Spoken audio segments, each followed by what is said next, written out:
कि युद्ध के मैदान में समाधान संभव नहीं होते हैं। बम, बंदूक और गोलियों के बीच समाधान और शांति वार्ताएं सफल नहीं होती हैं और हमने वार्ता के माध्यम से ही शांति के रास्ते अपनाने होंगे। पीएम मोदी और पुतिन के बीच आज द्विपक्षीय बातचीत हुई।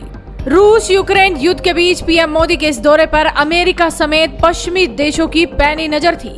खासकर चीन और अमेरिका तो इस मुलाकात पर नजरें गड़ाए बैठे थे कि आखिर पीएम मोदी रूस जाकर क्या कहने वाले हैं, क्या करने वाले हैं। और अब पीएम मोदी ने भी इस मीटिंग के माध्यम से यूक्रेन और रूस को लेकर ऐसा बयान दिया कि दोनों देशों को जवाब जरूर मिल गया। दरअसल मोदी पुतिन की द्विपक्षीय बातचीत से पहले चीन के सरकारी अखबार ग्लोबल टाइम्स ने एक लेख प्रकाशित किया था और कहा था कि अमेरिका और पश्चिमी देश भारत रूस के बढ़ते संबंधों से चिंतित हैं। ग्लोबल टाइम्स ने लिखा कि पश्चिमी मीडिया मोदी की रूस यात्रा पर बारीक नजर बनाए हुए है। वॉइस ऑफ अमेरिका सहित कई मीडिया आउटलेट्स ने दावा किया है कि दौरे से मोदी का लक्ष्य ये सुनिश्चित करना है कि चीन रूस संबंधों का भारत रूस संबंधों पर कोई असर न हो।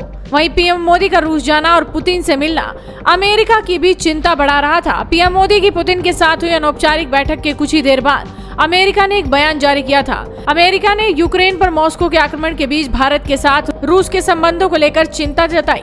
समाचार एजेंसी रॉयटर्स के अनुसार विदेश विभाग के प्रवक्ता मैथ्यू मिलर ने एक प्रेस ब्रीफिंग की। इस दौरान उन्होंने कहा कि मैं प्रधानमंत्री मोदी के पब्लिक रिमार्क को देखूंगा कि उन्होंने क्या कहा, लेकिन जैसा कि मैंने कहा कि हमने रूस के साथ उनके संबंधों के बारे में अपनी चिंताओं को भारत के समक्ष स्पष्ट कर दिया है। लेकिन अब पीएम मोदी ने पुतिन के साथ द्विपक्षीय वार्ता के बाद ऐसा बयान दिया कि चीन और अमेरिका दोनों को जवाब जरूर मिल गया होगा। और पीएम मोदी ने अपने बयान में ये भी बोल दिया कि हमारे इस मुलाकात पर तो पूरी दुनिया की नजरें हैं। तो आप भी देखिए पीएम मोदी ने आतंकवाद पर क्या बोला और रूस यूक्रेन युद्ध पर कैसा सधा हुआ बयान दिया। पिछले 40-50 साल से भारत आतंकवाद को झेल रहा है।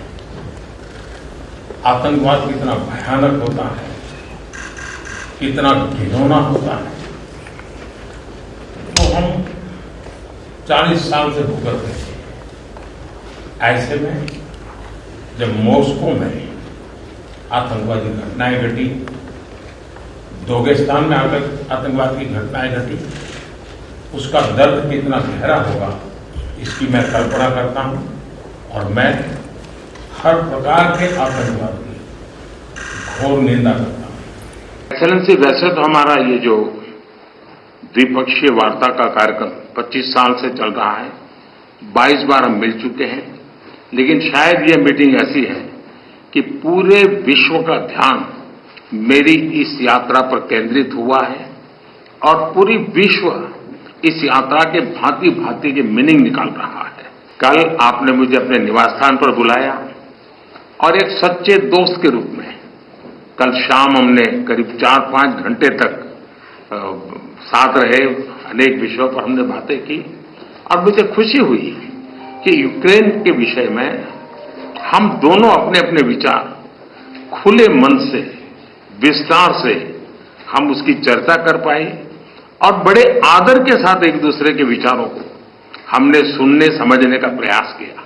आपने देखा होगा कि G20 में भारत G20 की सफलता के साथ साथ ग्लोबल साउथ की आवाज बनकर के मक्कमतापूर्वक अपनी बातें रखता रहा है और उसके कारण स्वाभाविक रूप से आज ग्लोबल साउथ की दुनिया में शांति की जो आकांक्षा है, अपेक्षा है, उसको भी मैंने भली भांति कल आपके सामने प्रस्तुत किया था। एक्सेलेंसी, युद्ध हो, संघर्ष हो, आतंकवादी हमले हो, मानवता में विश्वास करने वाला हर व्यक्ति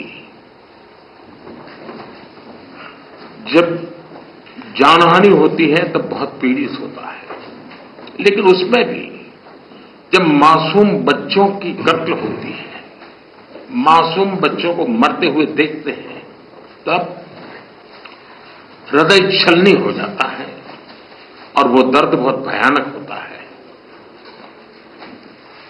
और इस विषय में भी आपसे विस्तार से चर्चा हुई। एक्सेलेंसी, एक मित्र के नाते मैंने हमेशा कहा है कि हमारी भावी पीढ़ी के उज्जवल भविष्य के लिए शांति सर्वाधिक आवश्यक है, लेकिन मैं ये भी जानता हूं कि युद्ध के मैदान में समाधान संभव नहीं होते। बम, बंदूक और गोलियों के बीच समाधान और शांति वार्ताएं सफल नहीं होती हैं और हमने वार्ता के माध्यम से ही शांति के रास्ते अपनाने होंगे। एक्सेलेंसी, मुझे इस बात का संतोष है कि कल इतने खुले मन से आप बात कर रहे थे।